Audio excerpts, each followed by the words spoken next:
C'est l'histoire d'une extermination lente et progressive, celle d'un petit peuple d'Amazonie, les Awa. Encerclés par les bûcherons, le danger se rapproche chaque jour un peu plus de la tribu.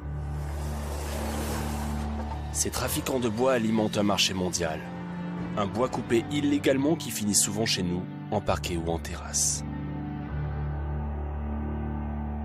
Nous ne pouvons pas vivre sans la forêt. Où vivrions-nous sans la forêt? Je veux vivre ici. Cette forêt est la nôtre. Laissez-la, elle est si belle. Les Awa comptent parmi les derniers chasseurs-cueilleurs nomades au monde. De leur forêt, il ne reste aujourd'hui plus grand-chose. Et sans elle, ils ne survivront pas.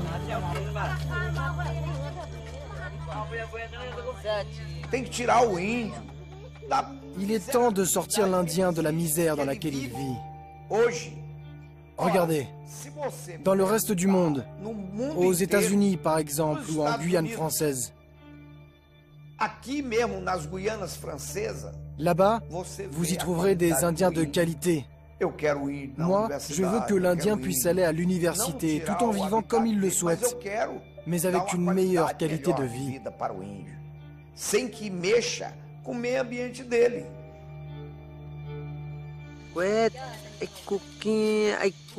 Je veux vivre comme avant, quand tout était en abondance.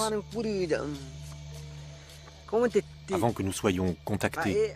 C'est mon souhait. Je ne veux pas quitter la forêt. Ces arbres sont beaux. Je ne veux pas voir sa destruction.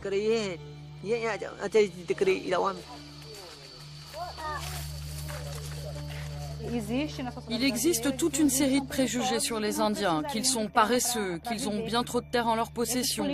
Et tous ces politiques en rajoutent en disant « ce ne sont pas 300 Indiens qui vont empêcher 6000 non-Indiens de vivre ».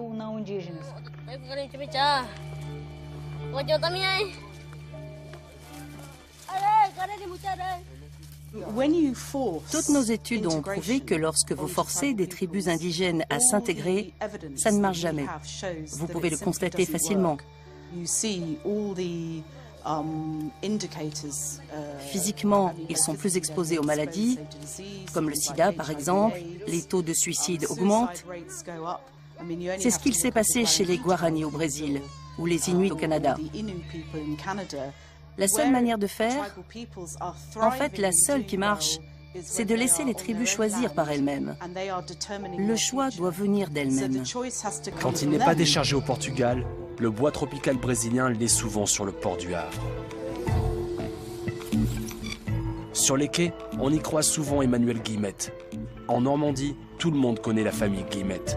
Depuis 4 générations, les Guillemette importent du bois à 85% en provenance du Brésil. Emmanuel Guillemette fait partie des 4 plus gros importateurs de bois brésilien en France. Ce bois, il le revend ensuite aux usines des magasins Lapeyre, Point P, avant de finir chez nous, sous forme de terrasses dans nos jardins ou de planchers dans nos maisons. Des documents de l'IBAMA que nous nous sommes procurés prouvent que l'entreprise Guillemette continue d'acheter du bois à des compagnies régulièrement poursuivies par la justice brésilienne pour falsification. La loi brésilienne, M. Guillemette est pourtant censé bien la connaître, puisqu'il est aussi consul honoraire du Brésil en France. Le chef d'entreprise est un diplomate. Son consulat et le siège social de son entreprise sont à la même adresse. Et les tribus indigènes dans tout ça, qu'en pense le consul importateur? Mon point de vue, bien sûr, quelquefois ça peut être surprenant de dire on va attribuer 10 000 hectares de forêt pour une population de 300 Indiens, c'est peut-être un peu disproportionné, mais il y a des gens qui sont attachés à ces traditions, c'est un peu un devoir de mémoire.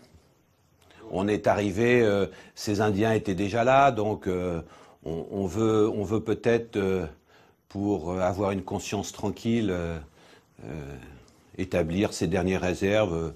Elles disparaîtront dans quelques années au fil du temps. Ce train, comme la mine de fer d'ailleurs, est la propriété du géant minier Vale, premier producteur de fer au monde. Pour les Indiens, c'est un cauchemar. Le passage du train a effrayé les animaux leur seul moyen de subsistance a presque disparu.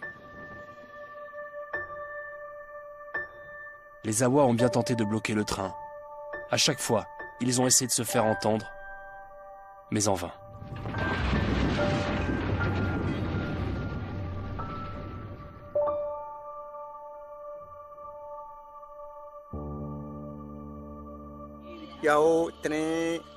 Nous n'arrivons plus à bien chasser.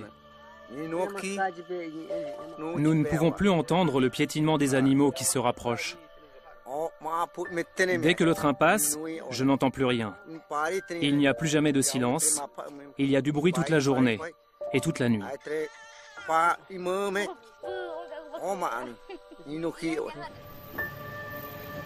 Cette ligne de chemin de fer a été financée par la Banque mondiale, mais aussi par l'Europe, la CEE à l'époque. Une aubaine pour un pays en plein décollage économique. Et un deal fantastique pour les Européens qui allaient ainsi s'approvisionner en minerais pour pas moins de 270 millions de dollars par an. Le ministre le sait, chaque jour compte désormais. D'ici quelques années, si rien n'est fait, les Awa disparaîtront. Attention, les promesses qui vont suivre ne sont pas les premières du genre sur ce dossier. Mais cette fois-ci, une caméra les enregistre. Bon, est-ce que la situation est grave? Oui, elle est grave. Parlons-nous d'actes illicites? Oui. Pourquoi la situation a-t-elle traîné? Parce que la justice a été très lente. Donc aujourd'hui, nous allons prendre des mesures pour rendre la terre aux Indiens une fois que les tribunaux auront rendu leur sentence finale. L'État brésilien a-t-il le devoir d'agir? Oui, il le doit. Et il va agir pour rendre cette terre aux Indiens. Au plus tard, c'est décembre, janvier, c'est quand? Oui, en fait, nous avons mis en place avec les juges un plan d'expulsion. Nous allons mettre dehors tous ceux qui ne sont pas indiens. C'est ce que nous sommes en train de faire. Et ce sera fait au début de l'année 2014.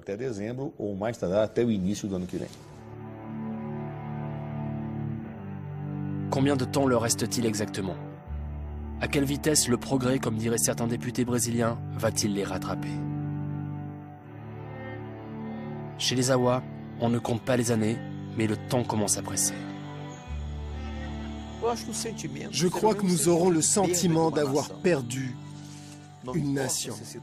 Peu importe s'ils ne sont que 300, 400 ou 500. Imaginez si l'on extermine une nation, la nation française, la nation brésilienne. Qu'importe la dimension, c'est le même sentiment. Qu'il soit 300 ou 3 millions. Cette dimension mathématique n'a aucune importance.